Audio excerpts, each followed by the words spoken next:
الحمدللہ رب العالمین والصلاة والسلام علی خاتم النبیین اما بعد فاعوذ باللہ من الشیطان الرجیم بسم اللہ الرحمن الرحیم۔ پانچوں نمازوں کے فضائل، یہ مضمون کتاب فیضان نماز صفحہ 99 تا 114 سے لیا گیا ہے۔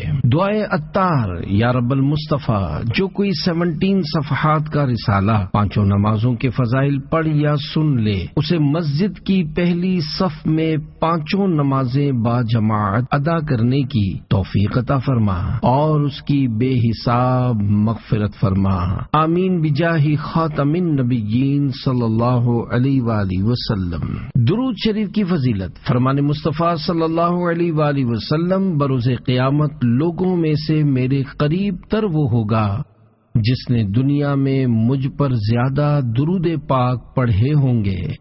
صلو علی الحبیب صلی اللہ علی محمد۔ فجر و عصر پڑھنے والا جہنم میں نہیں جائے گا۔ حضرت عمارہ بن رویبہ رضی اللہ عنہ فرماتے ہیں کہ میں نے مصطفیٰ جان رحمت صلی اللہ علیہ وآلہ وسلم کو فرماتے سنا، جس نے سورج کے طلوع و غروب ہونے یعنی نکلنے اور ڈوبنے سے پہلے نماز ادا کی، یعنی جس نے فجر و عصر کی نماز پڑھی وہ ہرگز جہنم میں داخل نہ ہوگا۔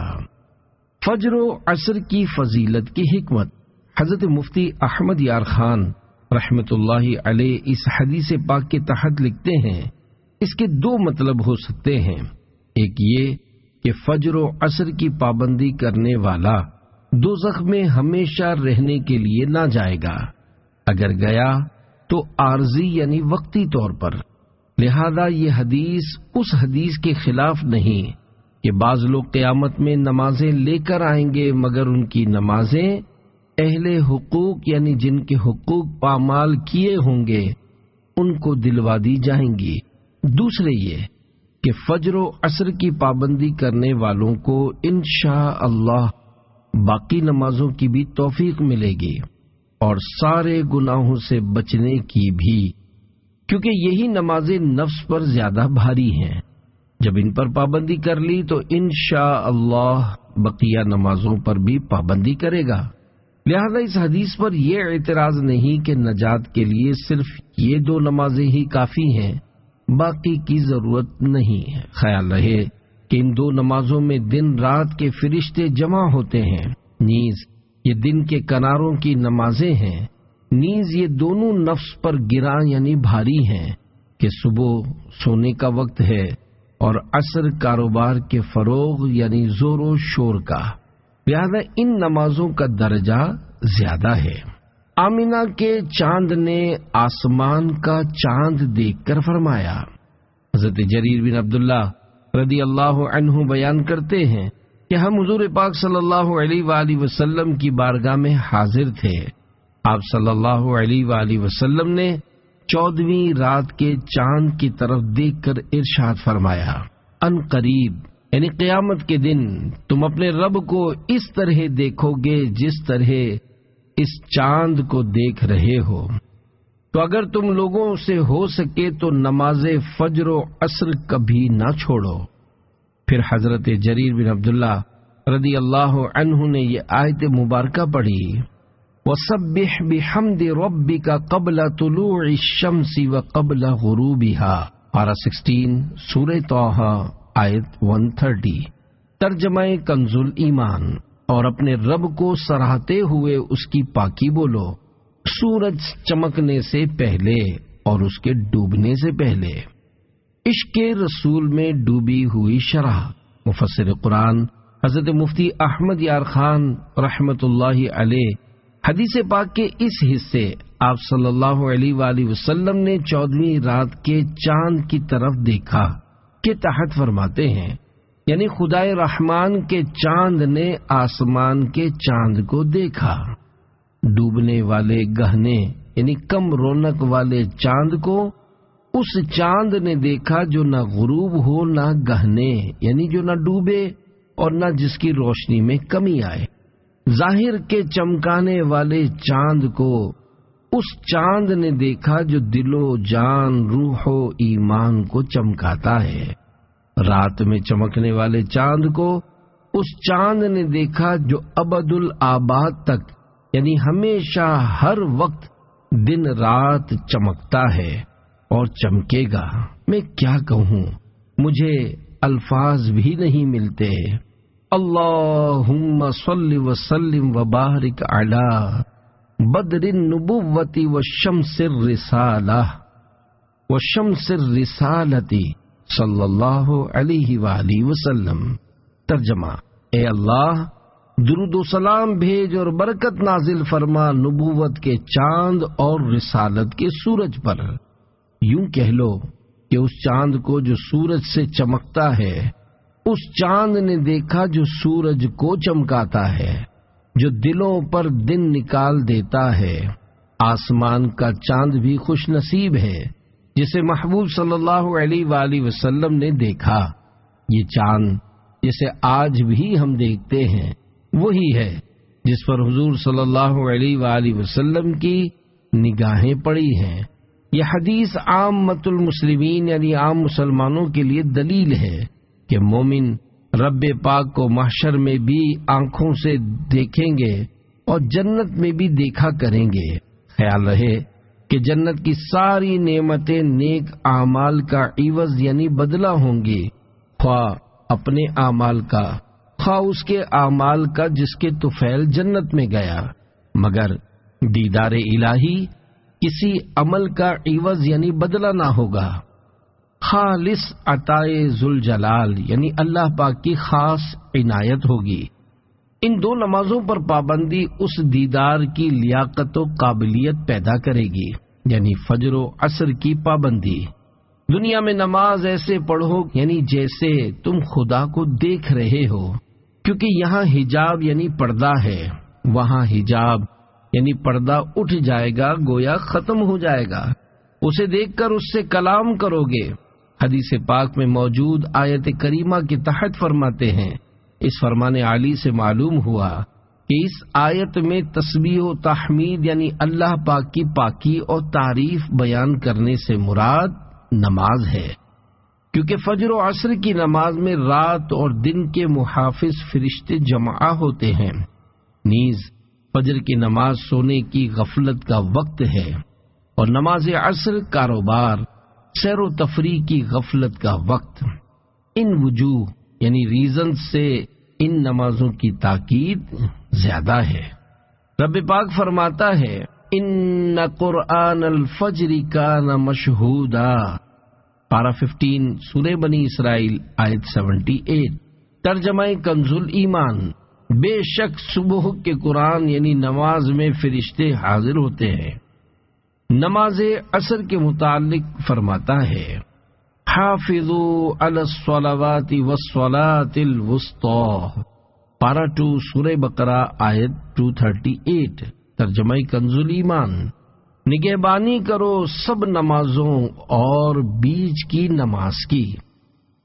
تیرا دل کو جلوے ماہ عرب درکار ہے، 14ویں کے چاند تیری چاندنی اچھی نہیں۔ الفاظ و معنی: تیرا دل، اندھیرے میں ڈوبا ہوا دل۔ ماہ عرب یعنی عرب کا چاند، مراد پیارے آقا صلی اللہ علیہ وآلہ وسلم۔ صلو علی الحبیب صلی اللہ علی محمد۔ پروردگار کا 100 بار دیدار۔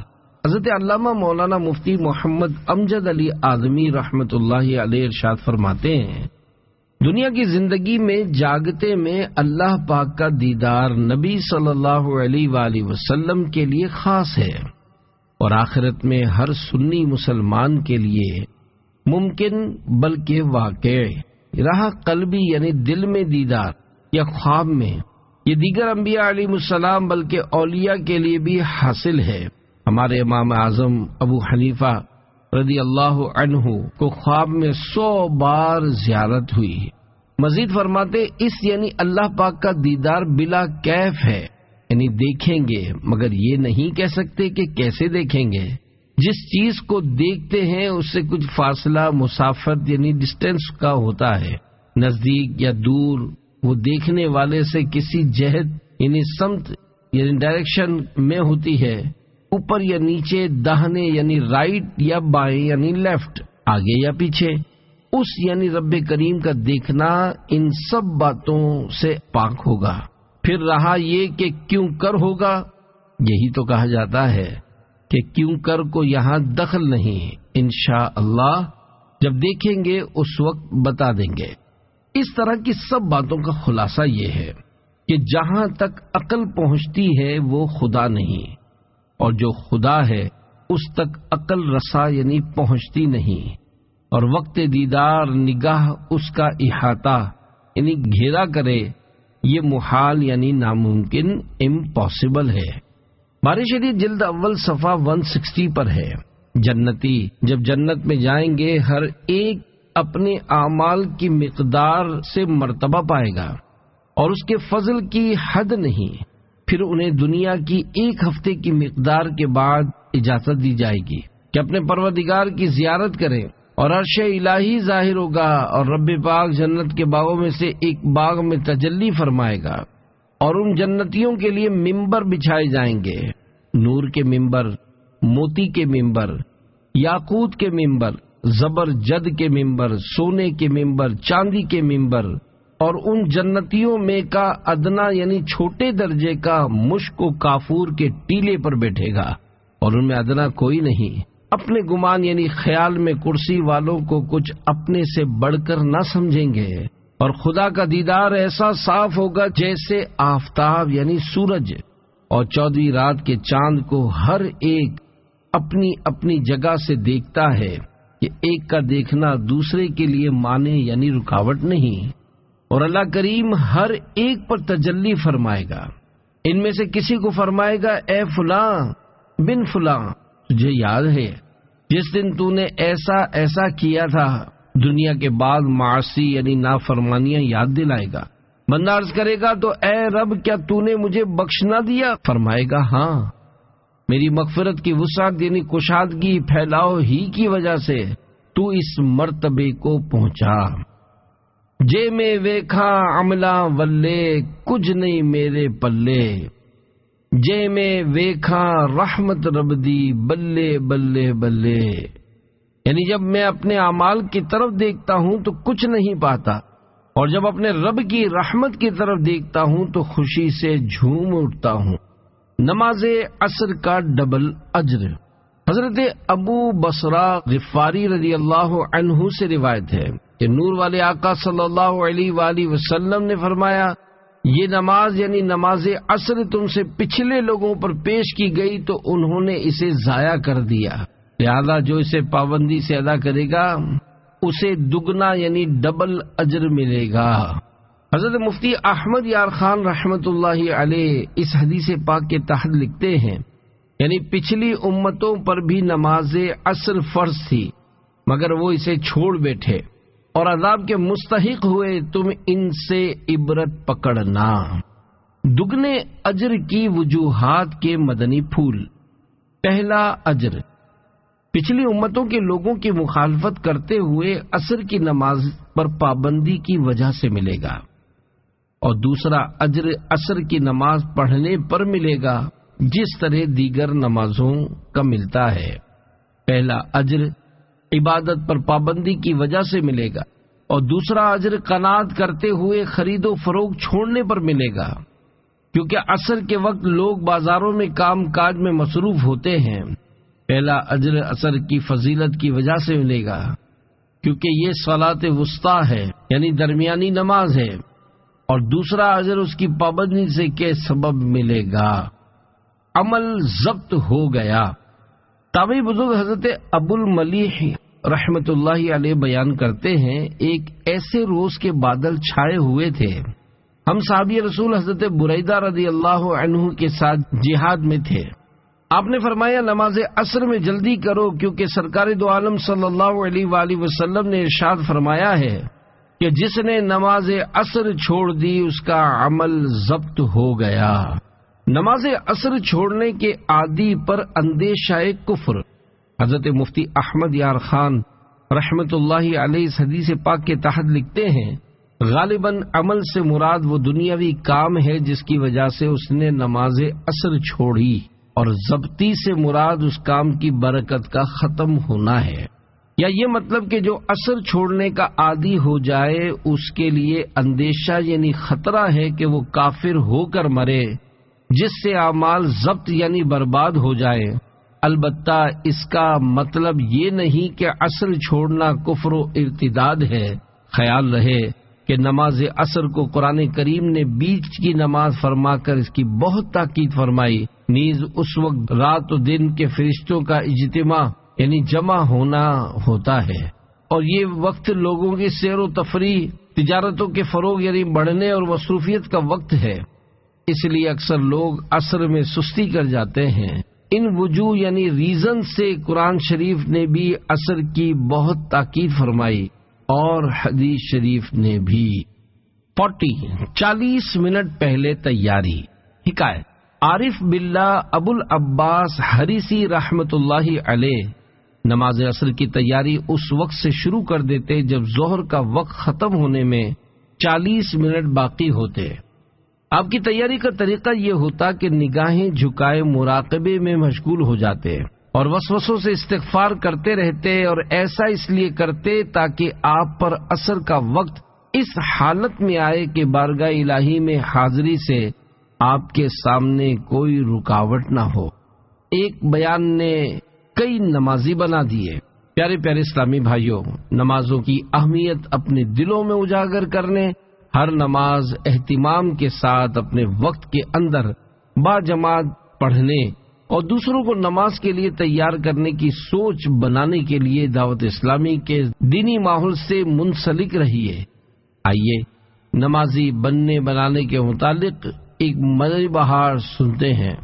وزیر آباد پنجاب کے اسلامی بھائی اس وقت اسکول کے طالب علم تھے۔ کسی مبلغ دعوت اسلامی نے مکتبۃ المدینہ سے جاری ہونے والے بیان کا کیسٹ بے نمازی کی سزائیں پیش کیا۔ ان کے بقول گھر میں والد صاحب کے علاوہ کوئی نماز نہیں پڑھتا تھا۔ بہرحال انہوں نے وہ کیسٹ گھر میں چلا دیا۔ والد صاحب نے بھی وہ بیان سنا اور گھر والوں کو بار بار اس بیان کو سننے کی ترغیب دی۔ اس بیان کی برکت سے اس اسلامی بھائی کے گھر والے نمازی بن گئے، غوث پاک رحمت اللہ علیہ کے مرید بھی بنے۔ پھر ایک وقت وہ آیا کہ الحمدللہ ان کے گھر میں اسلامی بہنوں کا ہفتہ وار سنتوں بھرا اجتماع بھی ہونے لگا۔ ان کے بھائی دعوت اسلامی کے نعت خواں بھی بنے اور جامعۃ المدینہ میں درس نظامی کے طالب علم بھی، جبکہ ان کے 2 چچا زاد بھائی دعوت اسلامی کے مدرسۃ المدینہ میں حفظ قرآن کی سعادت پانے لگے۔ یقیناً مقدر کا وہ ہے سکندر جسے خیر سے مل گیا مدنی ماحول۔ صلو علی الحبیب صلی اللہ علی محمد۔ اہل و عیال اور مال برباد ہو گئے۔ صحابی ابن صحابی حضرت عبداللہ بن عمر رضی اللہ عنہما سے روایت ہے کہ اللہ پاک کے پیارے رسول صلی اللہ علیہ وآلہ وسلم نے ارشاد فرمایا، جس کی نماز عصر نکل گئی، یعنی جو جان بوجھ کر نماز عصر چھوڑے، گویا اس کے اہل و عیال و مال وطر ہو یعنی چھین لیے گئے۔ وطر کا مطلب حضرت علامہ محمد ابو سلیمان خطابی شافعی رحمت اللہ تعالی علیہ فرماتے ہیں، وطر کا معنی ہے نقصان ہونا یا چھن جانا۔ پس جس کے بال بچے اور مال چھن گئے یا اس کے نقصان ہو گیا، گویا وہ اکیلا رہ گیا۔ لہذا نماز کے فوت ہونے سے انسان کو اس طرح ڈرنا چاہیے جس طرح وہ اپنے گھر کے افراد اور مال و دولت کے جانے یعنی برباد ہونے سے ڈرتا ہے۔ میت کو قبر میں سورج ڈوبتا ہوا معلوم ہوتا ہے۔ حضرت جابر بن عبداللہ رضی اللہ عنہ سے روایت ہے کہ رحمت عالم صلی اللہ علیہ وآلہ وسلم کا فرمان معظم ہے، جب مرنے والا قبر میں داخل ہوتا ہے تو اسے سورج ڈوبتا ہوا معلوم ہوتا ہے، تو وہ آنکھیں ملتا ہوا بیٹھتا ہے اور کہتا ہے، مجھے چھوڑو میں نماز پڑھ لوں۔ اے فرشتو، سوالات بعد میں کرنا۔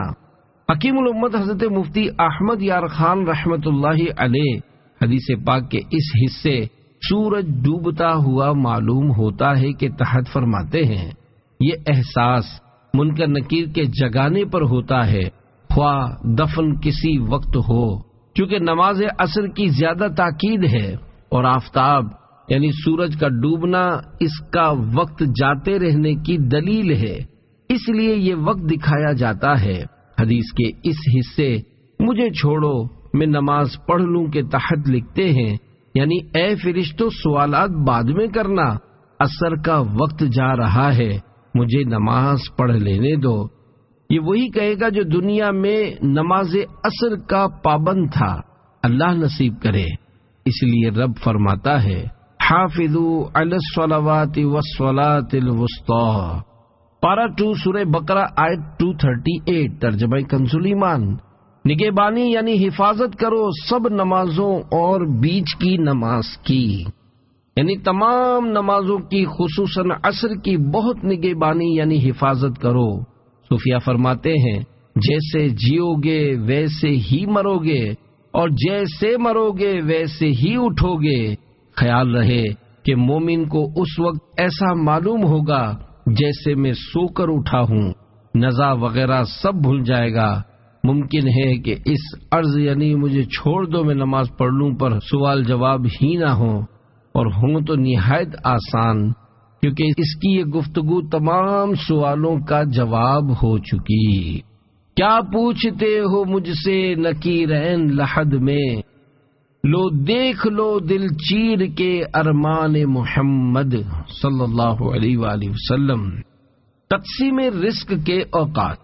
حضرت امام شعرانی رحمۃ اللہ علیہ کہتے ہیں میں نے سیدی علی خواص کو یہ فرماتے ہوئے سنا کہ مادی یعنی محسوس ہونے والا رزق جو کہ ہمارے جسموں کی غذا ہوتا ہے، طلوع فجر سے یعنی جب فجر کی نماز کا وقت شروع ہوتا ہے سے لے کر سورج ایک نیزہ نکل کر بلند ہونے تک، یعنی طلوع آفتاب کے 20 منٹ کے بعد تک اللہ پاک تقسیم فرماتا ہے۔ اور روح کی غذا یعنی مانوی رزق جو کہ دکھائی نہیں دیتا، یعنی دل و دماغ کا سکون جس پر مبنی ہوتا ہے، عصر کی نماز کے بعد سے غروب آفتاب تک تقسیم فرماتا ہے۔ روایت کا مقصد یہ ہے کہ ان اوقات کو غفلت میں نہ گزارو بلکہ ذکر و عبادت میں بسر کرو۔ منافقت کی ایک علامت۔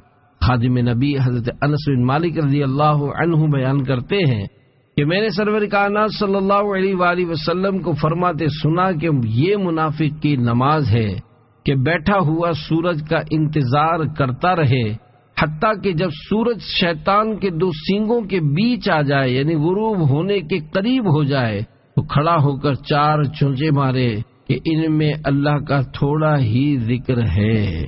اس حدیث سے 3 مسئلے معلوم ہوئے۔ مفسر قرآن حضرت مفتی احمد یار خان رحمۃ اللہ تعالی علیہ اس حدیث باقی شرح میں لکھتے ہیں اس حدیث سے 3 مسئلے معلوم ہوئے۔ ایک یہ کہ دنیاوی کاروبار میں پھنس کر نماز عصر دیر سے یعنی مکروہ وقت میں پڑھنا منافقوں کی علامت یعنی نشانی ہے۔ دوسرے یہ کہ غروب سے 20 منٹ پہلے کراہت کا یعنی مکروہ تحریمی وقت ہے، وقت مستحب میں عصر پڑھنا چاہیے۔ تیسرا یہ کہ رکوع و سجدہ بہت اطمینان سے کرنا چاہیے۔ حضور صلی اللہ علیہ وآلہ وسلم نے جلد باز نمازی کے سجدے کو مرغ کی چونچ مارنے سے تشبیہ دی، جو وہ دانہ چگتے وقت زمین پر جلدی جلدی مارتا ہے۔ عصر کے بعد نہ سوئیں۔ رسول اللہ صلی اللہ علیہ وآلہ وسلم نے فرمایا جو شخص عصر کے بعد سوئے اور اس کی عقل جاتی رہے تو وہ اپنے آپ کو ہی ملامت کرے۔ نمازوں کے اندر خشوع اے خدا دے، پے غوث اچھا نمازی بنا دے۔ سنت کے 3 حروف کی نسبت سے سنت عصر کے متعلق 3 فرامین مصطفیٰ صلی اللہ علیہ وآلہ وسلم۔ نمبر 1، اللہ پاک اس شخص پر رحم کرے جس نے عصر سے پہلے 4 رکعتیں پڑھیں۔ نمبر 2، جو عصر سے پہلے 4 رکعتیں پڑھے اللہ پاک اس کے بدن کو آگ پر حرام فرما دے گا۔ نمبر 3، جو عصر سے پہلے 4 رکعتیں پڑھے اسے آگ نہ چھوئے گی۔ عصر کی سنتوں کے بارے میں مدنی پھول۔ عصر کے فرضوں سے پہلے 4 رکعتیں پڑھنا سنت غیر مؤکدہ ہے۔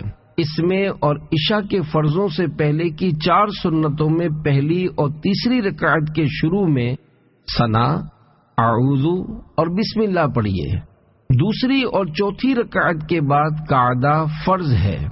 دونوں قعدوں میں التحیات کے بعد درود ابراہیم اور دعا بھی پڑھیے۔ 4 غیر مؤکدہ سنتیں شروع کرنے کے بعد جماعت کھڑی ہو جانے کی صورت میں 2 رکعتوں پر سلام پھیر کر جماعت میں شامل ہو جائیے، مگر ظہر و جمعہ کی سنت قبلیہ یعنی فرضوں سے پہلے پڑھی جانے والی 4 سنتوں میں 4 رکعت پوری کر لیجئے۔ اس مسئلے کی تفصیلی معلومات فتاوی رضویہ جلد 8 صفحہ 129 تا 136 پر دیکھی جا سکتی ہے۔ مغرب کی نماز کے فضائل، مقبول حج و عمرہ کا ثواب۔ خادم نبی حضرت انس رضی اللہ عنہ سے روایت ہے کہ سرکار مدینہ صلی اللہ علیہ وآلہ وسلم کا فرمان عالی شان ہے، جس نے مغرب کی نماز جماعت کے ساتھ ادا کی، اس کے لیے مقبول حج و عمرہ کا ثواب لکھا جائے گا، اور وہ ایسا ہے گویا جیسے اس نے شب قدر میں قیام کیا۔ مغرب کے فرضوں کے بعد 6 رکعتیں۔ 2 فرامین مصطفیٰ صلی اللہ علیہ وآلہ وسلم۔ نمبر 1، جو شخص مغرب کے بعد 6 رکعتیں پڑھے اور ان کے درمیان کوئی بری بات نہ کہے تو 12 برس کی عبادت کے ثواب کے برابر کی جائیں گی۔ نمبر 2، جو مغرب کے بعد 6 رکعتیں پڑھے اس کے گناہ بخش دیے جائیں گے اگرچہ سمندر کے جھاگ برابر ہوں۔ نماز اوابین کا طریقہ، مغرب کی 3 رکعت فرض پڑھنے کے بعد 6 رکعت ایک ہی سلام سے پڑھیے، ہر 2 رکعت پر قعدہ کیجیے اور اس میں التحیات، درود ابراہیم اور دعا پڑھیے۔ پہلی، تیسری اور 5ویں رکعت کی ابتدا میں ثنا، تعوذ اور تسمیہ یعنی اعوذ اور بسم اللہ بھی پڑھیے۔ 6ٹھی رکعت کے قعدے کے بعد سلام پھیر دیجیے۔ پہلی 2 رکعتیں سنت مؤکدہ ہوئیں اور باقی 4 نوافل۔ یہ ہے اوابین یعنی توبہ کرنے والوں کی نماز۔ چاہیں تو 2 رکعت کر کے بھی پڑھ سکتے ہیں۔ بارِ شریعت جلد اول صفحہ 666 پر ہے۔ بعد مغرب 6 رکعتیں مستحب ہیں، ان کو صلاۃ الاوابین کہتے ہیں۔ خواہ یعنی چاہیں تو 1 سلام سے سب پڑھے یا 2 سلام سے یا 3 سے اور 3 سلام سے، یعنی ہر 2 رکعت پر سلام پھیرنا افضل ہے۔ صلو علی الحبیب صلی اللہ علی محمد۔ مغرب و عشاء کے درمیان عبادت کا ثواب۔ حضرت عمر بن ابو خلیفہ رحمت اللہ علیہ بیان کرتے ہیں، ہم نے حضرت عطا خراسانی رحمت اللہ علیہ کے ساتھ نماز مغرب ادا کی۔ نماز کے بعد جب ہم واپس ہونے لگے تو آپ نے میرا ہاتھ پکڑ کر فرمایا، مغرب و عشاء کے اس درمیانی وقت سے لوگ غافل ہیں، یہ نماز اوابین یعنی توبہ کرنے والوں کی نماز کا وقت ہے۔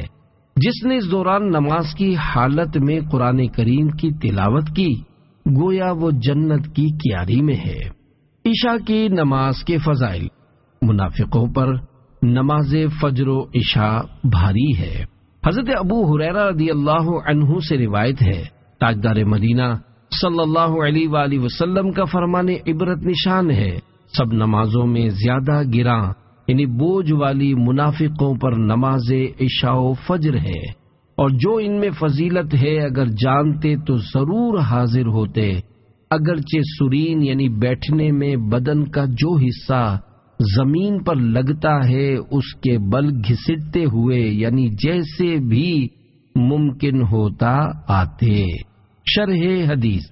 حضرت مفتی احمد یار خان رحمت اللہ علیہ اس حدیث پاک کی شرح میں لکھتے ہیں، کیونکہ منافق صرف دکھلاوے کے لیے نماز پڑھتے ہیں اور وقتوں میں تو تاخیر یعنی جیسے تیسے پڑھ لیتے ہیں، مگر عشاء کے وقت نیند کا غلبہ، فجر کے وقت نیند کی لذت انہیں مست کر دیتی ہے۔ اخلاص و عشق تمام مشکلوں کو حل کرتے ہیں، وہ ان میں ہے نہیں، لہذا یہ 2 نمازیں انہیں بہت گراں یعنی بہت بڑا بوجھ معلوم ہوتی ہیں۔ اس سے معلوم ہوا کہ جو مسلمان ان دو نمازوں میں سستی کرے وہ منافقوں کے سے کام کرتا ہے۔ منافقین عشاء و فجر میں آنے کی طاقت نہیں رکھتے۔ تابعی بزرگ حضرت سعید بن مسیب رحمۃ اللہ علیہ سے مروی ہے کہ سرور دو جہان صلی اللہ علیہ وآلہ وسلم کا فرمان عبرت نشان ہے، ہمارے اور منافقین کے درمیان علامت یعنی پہچان عشاء و فجر کی نماز میں حاضر ہونا ہے، کیونکہ منافقین ان نمازوں میں آنے کی طاقت نہیں رکھتے۔ حدیث میں کون سے منافق مراد ہیں؟ حضرت علامہ عبد الرؤف مناوی رحمۃ اللہ علیہ لکھتے ہیں، اس حدیث میں بیان کردہ منافق سے مراد دور رسالت کے بدترین کفار نہیں ہیں جو خود کو جھوٹ موٹ مسلمان ظاہر کرتے تھے مگر دل سے کافر تھے، بلکہ یہاں مراد منافق عملی ہے جو کہ حقیقت میں مسلمان ہے۔ حدیث کے اس حصے منافقین ان نمازوں میں آنے کی طاقت نہیں رکھتے سے مراد ہے ہم ان نمازوں کو چستی کے ساتھ اور خوشی خوشی ادا کرتے ہیں۔ ہمیں ان دونوں نمازوں کو باجماعت ادا کرنے کے لیے مسجد آنے میں کوئی مشقت نہیں ہوتی، جبکہ منافقین پر یہ نمازیں بھاری ہیں، اس لیے وہ انہیں بشاشت یعنی خوشی اور چستی کے ساتھ ادا کرنے کی طاقت نہیں رکھتے۔ آگے چل کر فرماتے ہیں، واضح رہے کہ منافق عملی عبادت قائم کرنے کے لیے نہیں بلکہ عادت کی وجہ سے نماز پڑھتا ہے، اور چونکہ اس کا نفس نماز پڑھنے کو ناپسند کرتا ہے اس لیے وہ سب کے ساتھ نہیں بلکہ اپنے گھر میں تنہا نماز پڑھتا ہے۔ آگے مزید تحریر کرتے ہیں، بعض عارفین یعنی اللہ پاک کی پہچان رکھنے والوں کا قول ہے، نماز فجر با جماعت پابندی سے پڑھنے سے دنیا کے مشکل کام آسان ہو جاتے ہیں۔ نماز عصر و عشاء میں جماعت کی پابندی سے زہد پیدا ہوتا یعنی دنیا سے بے رغبتی نصیب ہوتی ہے، خواہشات کی پیروی سے نفس باز رہتا ہے۔ نماز عشاء سے پہلے سونا، حضور اکرم صلی اللہ علیہ وآلہ وسلم فرماتے ہیں، جو نماز عشاء سے پہلے سوئے اللہ پاک اس کی آنکھ کو نہ سلائے۔ امیر المومنین حضرت عمر فاروق اعظم رضی اللہ عنہ نے اپنے حکام کو ایک فرمان لکھا جس میں یہ بھی ہے کہ جو عشاء سے پہلے سو جائے خدا کرے اس کی آنکھیں نہ سوئیں، جو سو جائے اس کی آنکھیں نہ سوئیں، جو سو جائے اس کی آنکھیں نہ سوئیں۔ سیدنا فاروق اعظم رضی اللہ عنہ کے فرمان کے متعلق مفتی احمد یار خان رحمت اللہ علیہ لکھتے ہیں، جناب فاروق اعظم رضی اللہ عنہ کی یہ دعائے ضرر اظہار غضب یعنی ناراضی ظاہر کرنے کے لیے ہے۔ خیال رہے کہ نماز عشاء سے پہلے سو جانا اور عشاء کے بعد بلا ضرورت جاگتے رہنا، یہ دونوں ہی کام سنت کے خلاف اور نبی صلی اللہ علیہ وآلہ وسلم کو ناپسند ہے، لیکن نماز سے پہلے سو کر نماز ہی نہ پڑھنا اور ایسے ہی عشاء کے بعد جاگ کر فجر قضا کر دینا حرام ہے، کیونکہ حرام کا ذریعہ بھی حرام ہوتا ہے۔ عشاء سے قبل سونا مکروہ ہے، باہر شریعت میں ہے۔ دن کے ابتدائی حصے میں سونا یا مغرب و عشاء کے درمیان میں سونا مکروہ ہے۔ عشاء کے بعد گفتگو کرنے کی 3 صورتیں۔ نمبر 1، علمی گفتگو، کسی سے مسئلہ پوچھنا یا اس کا جواب دینا یا اس کی تحقیق و تفتیش کرنا، اس قسم کی گفتگو سونے سے افضل ہے۔ نمبر 2، جھوٹے قصے کہانی کہنا، مسخرہ پن اور ہنسی مذاق کی باتیں کرنا، یہ مکروہ ہے۔ نمبر 3، موانست کی بات چیت کرنا، جیسے میاں بیوی میں یا مہمان سے اس کے انس کے لیے کلام کرنا، یہ جائز ہے۔ اس قسم کی باتیں کرے تو آخر میں ذکر الہی میں مشغول ہو جائے اور تسبیح و استغفار پر کلام کا خاتمہ ہونا چاہیے۔ نمازوں کے ناموں کی وجہ، فجر کا معنی صبح ہے، چونکہ فجر کی نماز صبح کے وقت پڑھی جاتی ہے، اس لیے اس نماز کو فجر کی نماز کہا جاتا ہے۔ ظہر کا ایک معنی ہے ظہیرتا یعنی دوپہر، چونکہ یہ نماز دوپہر کے وقت پڑھی جاتی ہے اس لیے اسے ظہر کی نماز کہا جاتا ہے۔ عصر کا معنی دن کا آخری حصہ، چونکہ یہ نماز اسی وقت میں ادا کی جاتی ہے اس لیے اس نماز کو عصر کی نماز کہا جاتا ہے۔ مغرب کا معنی سورج غروب ہونے کا وقت ہے، کیونکہ مغرب کی نماز سورج کے غروب ہونے کے بعد ادا کی جاتی ہے اس لیے اس نماز کو مغرب کی نماز کہا جاتا ہے۔ عشاء کے لغوی معنی رات کی ابتدائی تاریکی کے ہیں، چونکہ یہ نماز اندھیرا ہو جانے کے بعد ادا کی جاتی ہے اس لیے اس نماز کو عشاء کی نماز کہا جاتا ہے۔ تو پانچوں نمازوں کا پابند کر دے، پے مصطفیٰ ہم کو جنت میں گھر دے، صلو علی الحبیب صلی اللہ علی محمد۔